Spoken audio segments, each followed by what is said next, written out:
Agora Bolsonaro está aqui em Brasília. O PL da anistia continua sendo pauta lá no Congresso. Quem tomou a frente de tudo isso foi o deputado e líder Sóstenes Cavalcante, que conseguiu, né, Gadelha, as 257 benditas assinaturas que ele tanto precisava. Olha, Neila, eu conversei agora há pouco com ele, ele disse que está com 265 assinaturas, é o mesmo número da sexta-feira.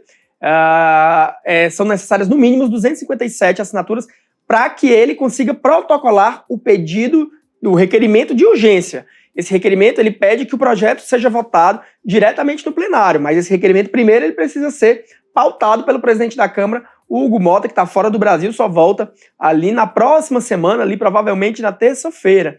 Mas o Hugo Mota não tem dado qualquer sinal de que vai pautar, né? A tendência hoje, segundo os aliados do Hugo Mota, é de que ele mande o projeto da anistia para uma comissão especial. Por enquanto, o Hugo Mota está tentando ganhar tempo, viajou, né, deixou aí a Câmara, inclusive, ela está sob a presidência de um deputado do PL, que é o Altineu Cortes. Mas o Altineu já disse deixou claro que durante a ausência do Hugo Mota, ele não pretende fazer nenhuma medida, tomar nenhuma ação ali que contraria os interesses de Hugo Mota, então ele vai manter ali os trabalhos protocolares, as sessões essa semana serão remotas, o Altineu vai presidir, mas ele não pretende dar qualquer avanço ao projeto da anistia. Embora, Neila, o governo esteja tentando. Agora há pouco a gente publicou na coluna uma matéria da Milena Teixeira, que trabalha comigo, de que o Palácio do Planalto, né, baixou uma ordem ali para os ministros do governo atuarem para que os deputados que assinaram o requerimento de urgência do projeto da anistia retirem as suas assinaturas. Os deputados, lembrando, podem tirar as assinaturas até que o requerimento, seja protocolado. Depois que o requerimento for protocolado, eles não podem mais retirar as assinaturas. Então, o Planalto baixou ali, definiu uma estratégia com ministros para que os ministros atuem junto aos deputados, para que esses deputados tirem as assinaturas do requerimento de urgência.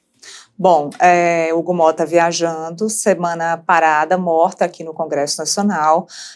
Semana que vem, aí sim a gente vai poder ver alguma movimentação a respeito disso.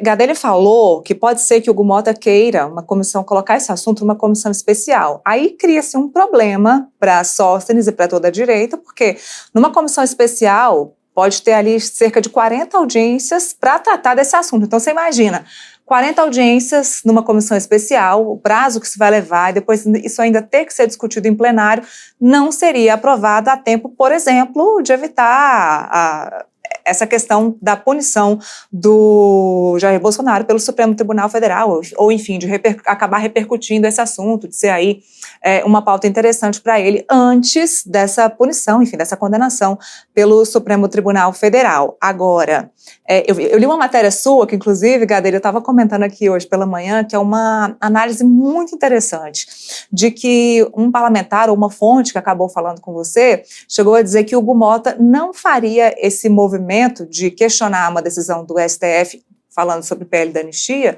porque isso poderia, inclusive, PL da anistia, e também a questão do deputado Glauber, da cassação do deputado Glauber, isso poderia levar o Supremo Tribunal Federal a ser um órgão que fosse referendar as decisões da Câmara dos Deputados. Achei essa análise incrível. Não, é isso. O que tem acontecido ali nos bastidores? Nesse caso aí é mais do PL do Glauber, né? Na questão do Glauber. Os ministros do governo Lula, eles acreditam que o Hugo Mota pode até ali dar um jeitinho para salvar o Glauber, com medo de que o Supremo acabe se metendo ali na Câmara, né? Claro, provocado pelo próprio PSOL, e acabe derrubando uma eventual decisão de cassação do Glauber Braga. Então, na avaliação dos ministros do governo Lula, por temer que o Supremo venha a se meter numa decisão da Câmara, o Hugo Mota pode evitar esses movimentos. O Hugo Mota, na verdade, ele parece muito imune a essa pressão da anistia, né?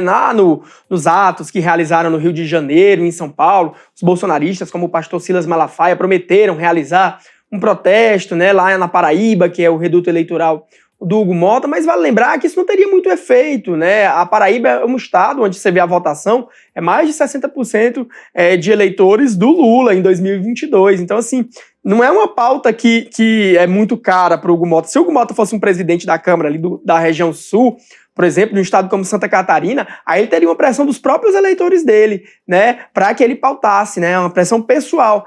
Já o Hugo Mota não, o Hugo Mota é eleito pela Paraíba, que é um estado que talvez não apoie tanto esse projeto da anistia, já que é um estado que costuma votar mais com Lula do que com a direita. Então o Hugo Mota está meio que passando imune. O Hugo Mota também ele tem uma avaliação, Neila, de que ele precisa estar muito bem amarrado em relação a isso. Por que ele vai pautar um projeto da anistia se o Senado não vai dar prosseguimento? Ele vai ficar sozinho com toda a repercussão negativa, todo o desgaste perante o Supremo Tribunal Federal. Então ele só vai fazer qualquer movimento se ele tiver acordado, principalmente, ou pelo menos, com o presidente do Senado, Davi Alcolumbre, que também não vale o Hugo Mota se desgastar perante o Supremo Tribunal Federal para atender o bolsonarismo.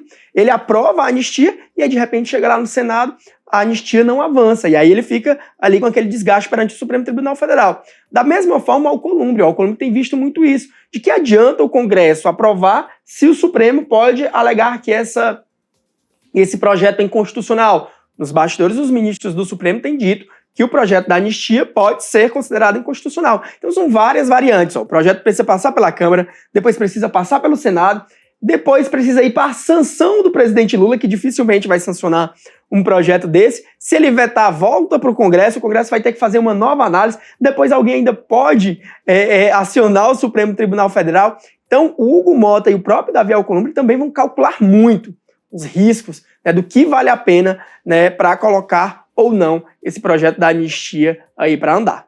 Avaliar, né, se vale queimar ficha, se vale queimar cartucho aí com o STF e com o Senado, né, Gadelha? Sem dúvidas, é isso que eles vão olhar. O Planalto está pedindo que os ministros, essa até a apuração da Milena que eu esqueci de detalhar, o Planalto está pedindo para os ministros do governo procurarem os deputados dos seus estados, né, não só dos seus partidos, mas dos seus estados, para que peçam a esses deputados que tirem as suas assinaturas do requerimento de urgência do projeto da anistia. A avaliação lá no Palácio do Planalto é de que os ministros eles teriam muito mais influência sobre os deputados dos seus estados do que dos seus partidos. Lembrando que muitos dos ministros do governo Lula já foram governadores, então tem uma certa influência, né, sobre as bancadas, né, de seus partidos. Então é por isso que o Planalto está pedindo que os ministros procurem os deputados de seus estados, sejam eles de seus partidos ou não, para pedir que retirem essas assinaturas. O Sóstenes tem dito que até agora não surtiu efeito, que desde sexta-feira eles seguem com 265 assinaturas.